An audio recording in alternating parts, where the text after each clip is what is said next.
ایک نوجوان کے بارے میں مجھے معلوم ہوا جو بے حیائی پر مبنی ویب سائٹس ہوتی ہیں، اس میں سے ایک ویب سائٹ کو اس نے باضابطہ پورے سال کا پے کیا ہوا تھا، اور سال بھر وہ ویب سائٹ والے سال بھر اسے پورے سال جو ہے وہ گندی ویڈیوز سینڈ کرتے ہیں، اور وہ ویڈیوز اپنے دوستوں کو شیئر کرتا، اور پتہ نہیں کہاں کہاں جاتی تھی۔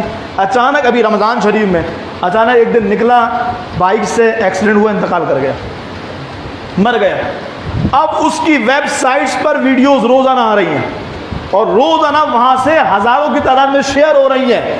گھر والے دوست سر پکڑ کر کے بیٹھ گئے، کرے تو کیا کریں؟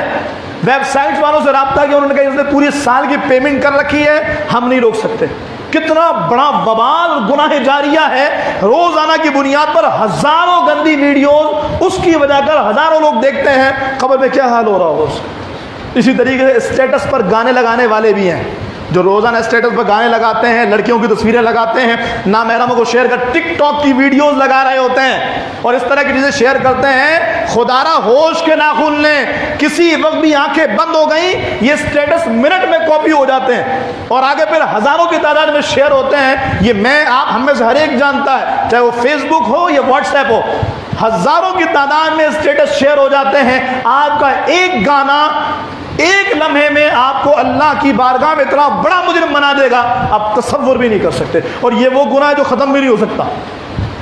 اللہ نہ کرے کسی نے ایک ویڈیو لگائی، وہ آگے 10 بندوں نے شیئر کی ہے، اب یہ بندہ ریموو کر بھی دے گا نا، 10 سے 100، 100 سے 1000، 1000 سے لاکھ، اور پھر پتہ نہیں کہاں کہاں۔ تو یہ گناہ جاریہ ہے، یہ میرے خیال جب تک یہ انٹرنیٹ کا سلسلہ رہے گا تب تک یہ ویڈیوز رہیں گی اور تب تک یہ دیکھی جاتی رہے۔ کتنا بڑا وبال ہے، کتنا بڑا گناہ ہے، اس کے باوجود اسٹیٹس پہ گانے لگ رہے ہیں۔ آپ کو پتہ ہے کہ جو واٹس ایپ پہ لکھا ہوتا ہے مائی اسٹیٹس، اس کا مطلب کیا ہوتا ہے؟ اگر اردو میں ٹرانسلیٹ کریں نا تو اس کا معنی ہوتا ہے میری حیثیت۔ ہائے ہائے ہائے، کل تک کوٹھے پہ ناچنے والوں کو کوئی عزت اور حیثیت نہیں دیتا تھا، آج اپنی حیثیت خود اپنے اسٹیٹس پہ بتائی جا رہی ہے۔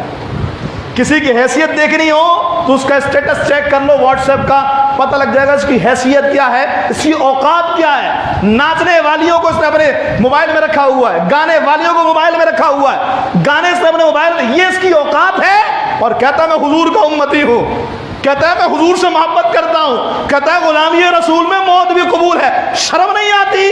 یہ کون سی غلامی رسول ہے بھائی؟ صحابہ کرام کو گردنیں دے کر کہا محبوبہ قبول کر لو تو سعادت ہوگی، قبول کر لو تو احسان ہوگا، قبول کر لو تو ہمارے لیے بہت بڑی سعادت ہے۔ یہ صحابہ کا انداز تھا، یہ اکابرین کا انداز تھا، اور ہم اپنے اسٹیٹس پہ گانے لگا کر، ہزاروں کی تعداد میں گانے شیئر کر کے، فلموں کے ڈائلاگ شیئر کر کے، گناہوں بھری چیزیں شیئر کر کے ہم یہ کہتے ہیں کہ حضور کے عاشق ہیں، ہم حضور سے محبت کرتے ہیں۔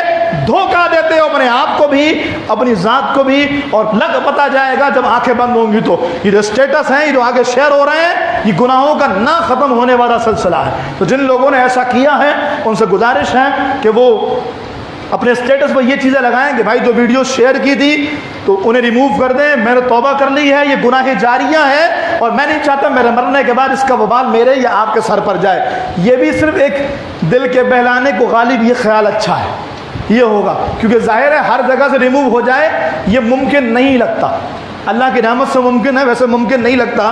تو اس لیے اب توبہ کیجئے اور آئندہ اس طرح کے کاموں سے اجتناب کیجئے جو گناہوں کے ساتھ ساتھ گناہ جاریہ بھی ہیں۔